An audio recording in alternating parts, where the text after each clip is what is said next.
Welcome to Inside Politics. I'm John King. Thank you for sharing your day with us. President Trump delivers his State of the Union address tonight, and the White House is promising a message of unity and bipartisanship. But let's be real, there is anything but unity and bipartisanship in the nation's capital. We're just days removed from a government shutdown, in the middle of a fierce debate over the president's demand for a border wall, and in the first act of the 2020 campaign.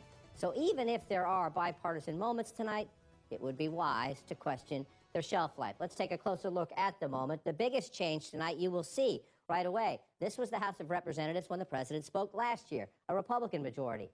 This is the House of Representatives tonight, a Democratic majority, which means behind the president will not be Paul Ryan. It will be the new Democratic Speaker of the House, Nancy Pelosi. That is the biggest optic change you will see tonight, and it changes the dynamic of the speech. It changes the dynamic of the moment.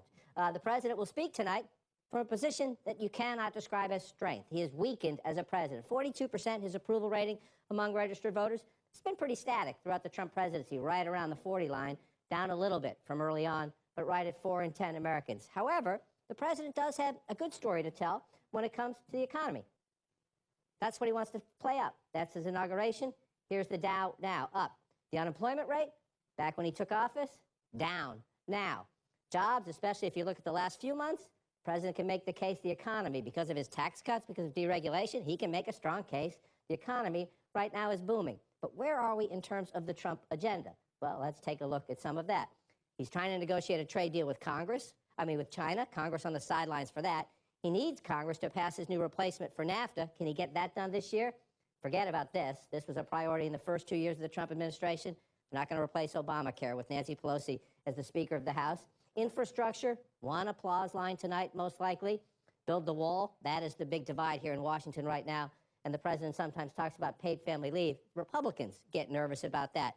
So here we are in the big divide. He will say, let's be bipartisan, let's be unified.